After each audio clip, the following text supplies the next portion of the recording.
Kita injak gas dan rem dan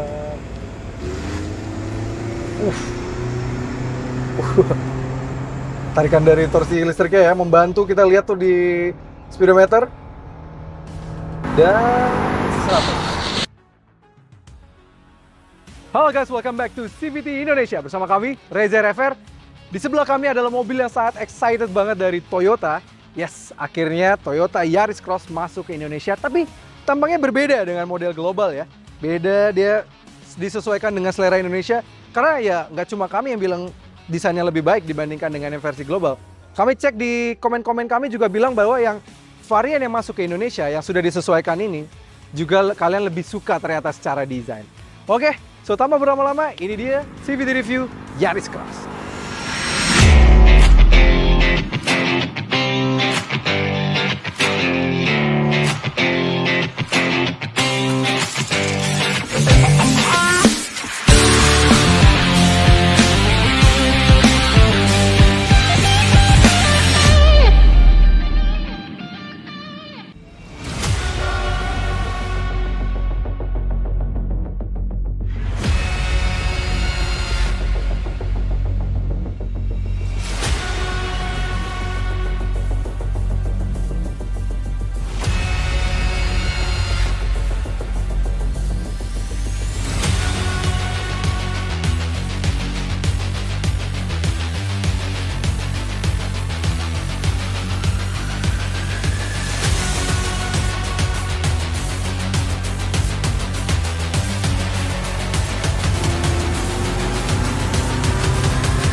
Yes, Yaris Cross yang masuk ke Indonesia beda ya dengan versi global, tapi nantinya memang yang varian ini akan mulai diekspor ke negara-negara lain, mulai dari Filipina dan ASEAN, Asia, Timur Tengah. Jadi akan dapat varian seperti ini. Jadi bisa dibilang ini juga akan jadi model global, cuma memang tergantung negara-negaranya. Tetap akan menggunakan nama Yaris Cross.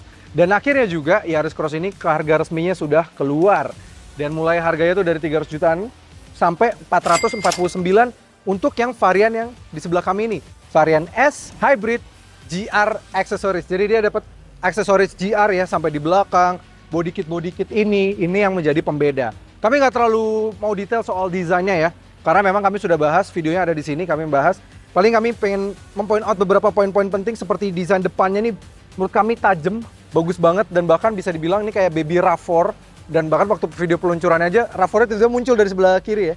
Memang kayak pengen disandingkan dengan RAV4. Lampunya sudah LED, proyektor LED, DRL, bagus banget. Lampu fog lampnya juga sudah proyektor LED, jadi ini sudah lampu depan sudah LED. Velgnya pun di samping juga sudah 18 inci, besar banget. Jadi emang bersaing dengan rival yang main diserang sama dia, yaitu si HR-V yang juga sudah 18 inci.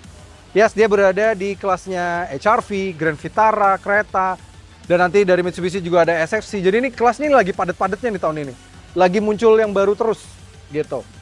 Overall secara panjang sih di 4300-an. Dan bagusnya untuk yang varian putih ini warnanya dia dual tone roof gitu ya. Dan juga ada shark-fin antena di belakang. Dan dia sudah dilengkapi dengan kamera 360 untuk varian tertingginya. Ini kalian bisa lihat di sini ada kamera 360, di depan juga sudah ada. Dia desainnya bukan kayak SUV look ya, kayak misalnya mungkin kayak Creta dan juga Grand Vitara yang lebih terlihat SUV. Dia lebih kayak si HR-V yang baru, yang mana lebih ke crossover. Nah, ini yang problem buat kami nih. Ini adalah yang varian S, tapi yang varian GR Package. Nah, bukan GR Sport ya. GR Package nih entah kenapa ditambahin detail yang sangat racing banget ini. Kayak ini tidak penting, tidak akan berpengaruh apapun. Toh pun ya nih ya, kita lihat aerodinamis ya. Anginnya akan ke sini.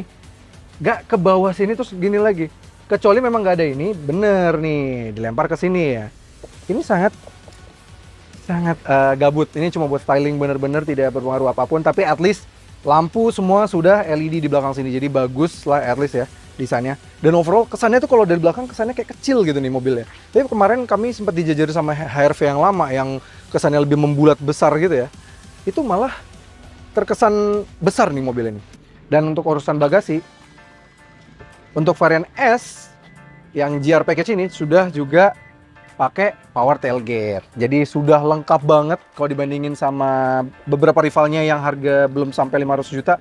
Dia tergolong yang cukup lengkap fitur-fiturnya. Bagasinya pun juga lumayan besar, tapi sayang memang dia tidak rata lantai lah ya. Dia masih ada gundukan sedikit, nggak benar-benar yang proper lata gitu lantainya.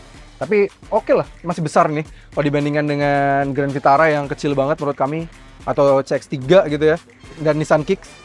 Ini jauh lebih better, tapi memang kalau dibandingin sama kereta yang lebih besar, kereta lebih besar dibanding mobil ini.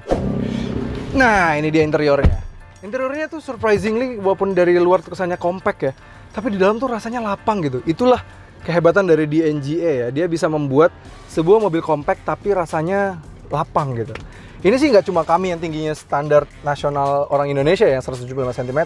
Ini reviewer tetangga yang besar-besar yang pada Sejahtera itu pun mereka merasa senang di sini seperti di company-nya mereka ya. Ya kalau di company mereka yang nggak senang 400 orang lah ya. Di belakang sini sih masih lega ya. Legroom kami ada sekitar 15 jari. Ini posisi duduk yang tadi kameramen kami, tingginya dia 170-an cm juga. Ini masih lega banget dan kepala ya, walaupun kepala memang agak rapat sedikit karena adanya skema panoramik. Ini bukan panoramik sunroof ya. Ini panoramik roof biasa, tapi entah kenapa di sini tengahnya ada pembatas ya. Biasanya kan kalau ada pembatas kayak gini bisa dibuka at least. Ini cuma kaca aja sebenarnya. Dia nggak bisa dibuka sama sekali. Tapi nggak apa-apa, nice to have. Dia masih bisa membuat kabinnya terasa lapang dan tambah lagi kalau nggak ini ada, soalnya ini gelap banget nih karena roofnya dia warna hitam yang membuat dia premium sih, cuma memang jadi nggak terlalu lapang. Di belakang dia sudah leather untuk yang varian S ini, dia bagus dan juga sudah ada sebuah armrest yang nggak ngondoy ya kayak di tetangga ya. Kalau di tetangga kan ngondoy banget sampai ke bawah, ini firm, jadi enak di belakang sini. Legroom enak, dia sudah ada semburan AC juga ada soket USB-C di belakang sini, lengkap banget ya. Terus juga sudah dilapis kulit sini dan kulitnya sampai atas ini lagi, walaupun yang atas memang dia plastik tapi soft touch, walaupun bukan hard plastik ya, masih oke banget lah gitu. Ya overall sih kalau di belakang sini masih cukup lega, apalagi kalau kalian pengen recline sekali masih bisa. Nah, ini paling tegak, ini recline gitu. Jadi masih bisa mendapatkan kenyamanan yang cukup oke hingga ke belakang sini. Nah, depannya nih, wah AC-nya dingin banget ya. Sampai berasap. Kelihatan nggak ya di kamera ya? Kelihatan ya? Kata kameramen kelihatan. Ini varian tertinggi, AC dingin banget ya. Toyota AC-nya ya, mobilnya tuh dingin banget AC-nya. Ini aja kami kedinginan, apalagi lagi kondisi habis hujan, jadi rasanya dingin sekali. Layoutnya, dashboardnya sangat mengingatkan terhadap line-up Toyota yang even sampai varian Agya bahkan. Ini mirip banget ya, dari Agya, Race, Avanza, Veloz, sampai si Yaris Cross ini, itu layoutnya sama semua. Dan ya yang kami juga coba waktu itu, entah kenapa ini dashboardnya kenapa melehoy nih bagian atas ini. Kalau kereta di sini tajam, kalau ini melehoy. Ya itu ya build quality masih belum sebaik beberapa rivalnya lah ya. Tapi at least kalau fitur-fitur lumayan lengkap, dia udah ada ambient light, wireless charging, dan wireless chargingnya bisa menyesuaikan dengan baterai atau HP kalian ya. Kalau mau yang besar, dia ada lockernya juga gitu. Jadi mau yang besar bisa, mau yang pendek bisa, mau yang kecil bisa gitu. Jadi bagus banget. Dan tombol start stopnya juga warna biru supaya menambahkan dia adalah mobil hybrid gitu. Juga stitchingnya warna biru, soft tight padding di tengahnya sini, dan di tengah juga leathernya juga oke. Dan untuk yang varian GR package juga ada logo GR di sini ya, bagus ya.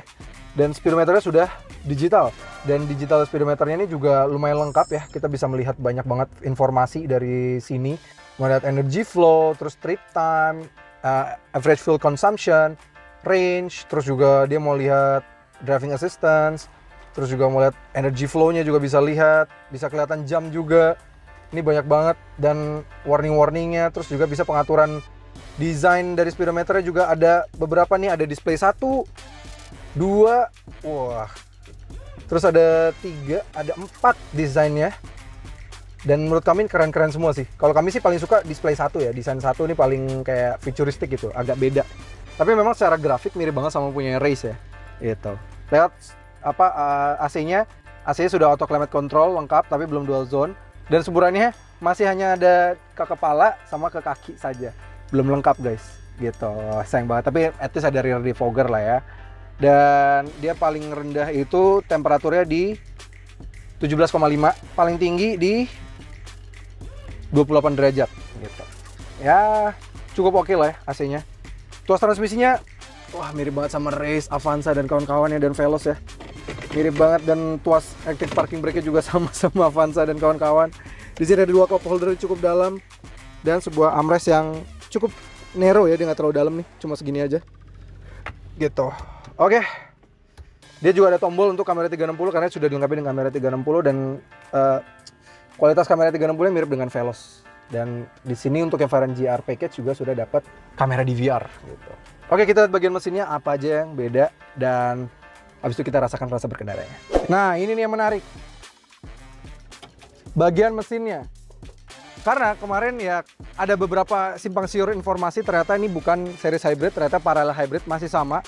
Karena memang logonya berubah. Sekarang Toyota merubah logo hybrid mereka menjadi logo yang terbaru. Jadi PHEV-nya berubah, HEV-nya berubah, dan BEV-nya juga, baterai electric vehicle-nya juga berubah gitu. Nah, ini menggunakan mesin yang hybrid ini menggunakan mesin basisnya dari 2 NRVA, sekarang jadi 2 NRVA X. Ya, Toyota tuh kalau di hybridnya ditambahin X ya. Kayak di M15A juga jadiin X juga, M20A juga pakai X juga gitu. Ya, ini mesin bensinnya 1500 cc dengan Atkinson cycle.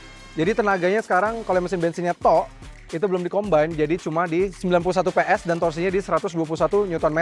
Motor listriknya dia tenaganya di 81 PS dan torsinya di 141 Nm.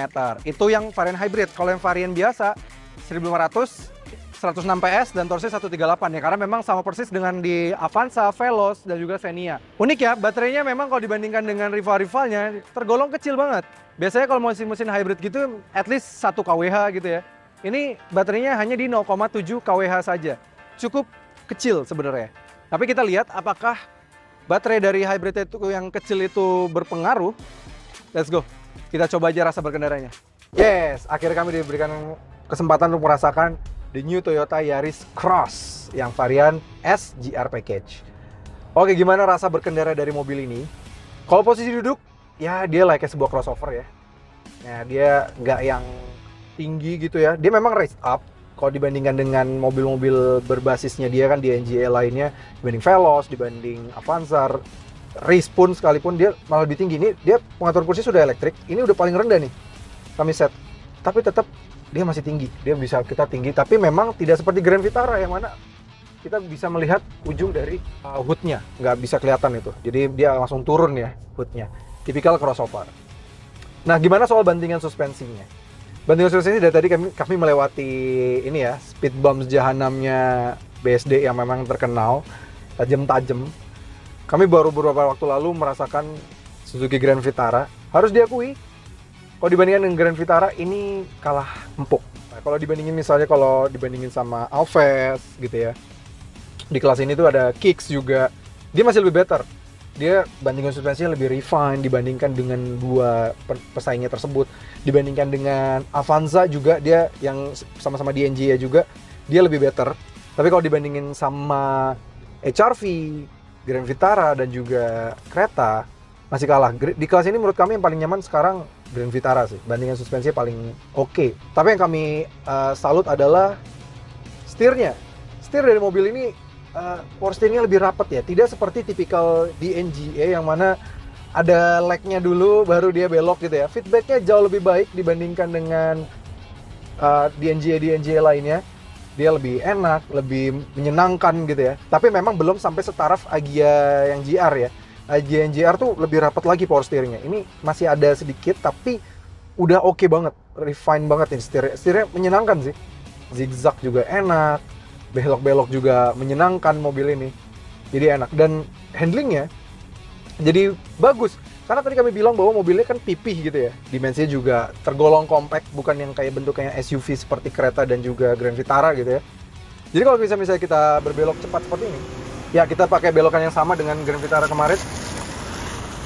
Wah, ini jauh lebih menyenangkan sih dibandingkan dengan Grand Vitara. Tapi memang nggak senyaman rivalnya tersebut, tapi handlingnya jauh lebih better. Dan apalagi tenaga dari hybridnya itu terus membantu kita terus-menerus. Jadi motor listriknya meskipun baterainya tergolong kecil ya, 0,7 kWh itu kecil banget loh.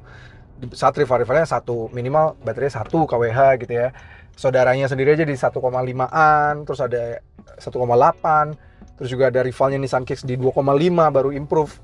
Ini hanya di 0,7. Memang kecil terasanya, tapi torsi besar dari torsi listriknya ini membantu banget. Anytime kita butuhkan, dia langsung segera memberikan tenaga. Apalagi kalau kita rubah ke ini ya, power mode ya. Galak sih mobil ini. Enak bersenang-senang sama mobil ini. Memang dia cocok. Kelasnya dia memang nggak mau mengincar dia bentuknya SUV, karena market ini sepertinya tidak terlalu penting dia bentukannya SUV atau tidak. Yang penting punya ground clearance yang oke, 210 mm masih oke lah ya. Dan performa juga cukup oke. Nah, bagaimana dengan EV mode-nya? Karena kan secara baterai mobil ini cukup kecil ya, hanya di 0,7 kWh saja. Nah, kami sudah tes EV mode-nya itu kita bisa aktifkan, ada tombolnya di sebelah kanan sini. Ketika diaktifkan itu harus memang baterainya harus sesuai dengan kondisinya ya. Kita bisa memantau dari energy flow-nya dan bisa kelihatan mobil ini EV mode-nya tuh mentok di 50 km per jam saja. Karena memang ya seperti kami diketahui juga baterainya tidak terlalu besar. Jadi wajar dia tidak bisa ke 60 km per jam, atau bahkan kami pernah tes di Camry klaimnya 60 km per jam juga, tapi di Camry Hybrid itu bahkan bisa sampai 90 km per jam. Ya wajar ya, baterai lebih besar juga dan spek mobilnya juga lebih tinggi ya, harganya lebih mahal juga dari mobil ini. Tapi di sini dengan 50 km per jam saja menurut kami sudah sangat cukup kalau mau pakai di dalam kota gitu ya. Dengan kondisi mobilnya macet-macetan dan ya stop and go itu kan sangat problematik ya di Jakarta ya, yang mostly bakal mobil ini sering digunakan ya pasti di dalam kota. Nggak mungkin kan sering-sering pakai mobil ini sering keluar kota, itu sepertinya tidak akan sering terjadi. Ini sudah lebih dari cukup, bisa 50 km per jam dengan EV mode-nya itu sudah lebih dari cukup, karena ada beberapa rivalnya saja yang punya emblem hybrid. Itu menurut kami masih hybrid-hybridan lah ya. Meskipun ketika di macet-macetan memang rivalnya bisa idling stop juga, cukup membantu irit. Ini menurut kami bisa berjalan dengan EV mode sampai 50 km per jam, bisa mengurangi ongkos perjalanan kalian sekali sih. Kita bisa memantau dari sini ya, kelihatan ya. Yang mana yang menjalankan ke roda, pakai mesin bensin kah. Dan ketika kita misalnya drive mode ini kan di eco mode, kita rubah ke power mode. Langsung terlihat di speedometernya, itu dua mesinnya semuanya bahu-membahu menjadi satu. Kayak lagu Indonesia ya. Ini membuat mobil ini langsung bisa memiliki performa yang cukup baik. Ini enak sih. Jujur torsi instannya tuh bisa sangat dibantu sekali. Dimana kan mesin Xenia ya 2NRVA ini lemah putaran bawah. Wajar karena memang ngincar irit. Nah di sini dieliminir nih sama motor listriknya sehingga bisa sangat efisien. Nah dia mobil ini juga sudah dilengkapi dengan fitur Toyota Safety Sense. Dia sudah dilengkapi dengan Adaptive Cruise Control dan Lane Keeping Assist. Kita aktifin aja yuk Adaptive Cruise Controlnya yuk. Kebetulan dia sudah di depan, sudah ada mobil. Kita bisa set jaraknya juga nih, mau lebih dekat apa lebih jauh. Kecepatannya mau dikencengin. Di depan ada sebuah truk. Kita set di 65 km per jam. Masih 65 km per jam. Tapi dia langsung menyesuaikan dengan truk di depan. Dan ini kebetulan kita ada di lane. Nah dia langsung scan ada lane juga. Dia langsung bisa belokin mobil juga bisa. Ya jadi memang dia cukup lengkap, sudah Adaptive Cruise Control, Lane Keeping Assist, Blind Spot Monitoring, Rear Cross Traffic Alert juga sudah ada di mobil ini. Jadi even sampai varian 449 juta ini worth it banget loh. Bener-bener karena fitur safety-nya tuh lengkap, sudah hybrid lagi. Jadi bisa mengurangi cost perjalanan kalian setiap hari. Ini cocok banget untuk jadi mobil daily. Gitu. Kalau pagi ya kalau mau sedikit bersenang-senang masih cukup bisa mumpuni lah ya. Walaupun bukan yang tercepat di kelasnya, memang ya wajar dia harganya cuma 449 juta, tapi dia kalau dibandingkan sama yang mild hybrid itu, ini sudah lebih better dibandingkan dengan beberapa rivalnya. Menyenangkan dengan ada lane keeping assist, fitur-fitur tersebut mau pakai daily, mau pakai bersama-sama, aman banget. Oke, bagaimana kalau jika kalian pengen disetirin sama teman-teman kalian atau siapapun di belakang sini? Gimana nih, enak gak ya? One thing to notice, kebetulan nih pas kita lagi syuting hujan deras banget. Kebetulan yang satu kami suka, yang sebenarnya kami khawatirkan adalah kaca atapnya kan kaca nih. Hujan di kabin. Kami berharap dia bakal berisik banget ya. Turns out ketika hujan seperti ini peredamannya bagus loh. Ini di atas rata-rata jujur. Ini dari atas ini suaranya deras. Nih kalian mungkin bisa dengerin ya. Ini deras banget hujan depannya. Tapi peredaman kabinnya juara sih, nggak ada suara kelonteng-kelonteng apa sama sekali, nggak ada. Bahkan saudaranya yang sama-sama di NGA aja menurut kami yang masih pakai atap ya lebih berisik dibandingkan dengan Yaris Cross ini yang sudah pakai kaca malah. Ini peredamannya juga luar biasa. Dan kalau lihat speed bumps,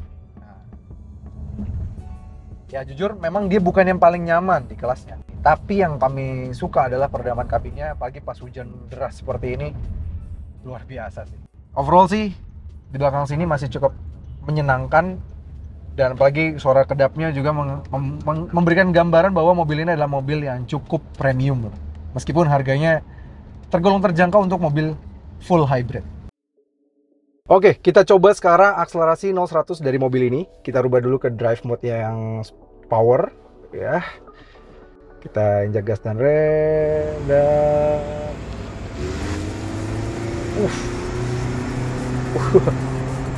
tarikan dari torsi listriknya ya, membantu kita lihat tuh di speedometer. Dan 100. Menurut pengetesan kami, ini sedikit agak habis hujan sih, memang agak sedikit basah. Dia 0-100 mampu ditetaskan dalam waktu 11,43 detik. Ya, bukan yang brilian-brilian banget, tapi cukup oke in terms of akselerasi. Jadi, ya nggak kayak yang tangga ya, yang hybridnya masih mild, yang tenaga juga seadanya, ini masih lebih bagus. Oke, jadi bisa disimpulkan kenapa sih Toyota mengambil basis Yaris Cross ini dengan DNGA atau dibedakan dengan yang varian global? Menurut kami Toyota tahu betul pasar yang dituju di Indonesia ini, di mana mereka di situ karena kelasnya banyak, sangat price sensitif sekali. Bayangin aja kalau masukin yang dari model global pasti harganya bisa jauh lebih tinggi, melambung. Dan tambah lagi juga dengan DNGA ini, mereka juga bisa mensejahterakan saudara iparnya lah ya. Tambah lagi meskipun juga dia bukan TNGA seperti yang di global dari DNGA, menurut kami rasanya masih cukup oke, masih cukup enak bantingannya, tidak sekeras mobil-mobil asal China gitu ya. Ini masih lebih better, dan apalagi untuk varian tertingginya hybridnya masih bisa ditekan di bawah 450 juta.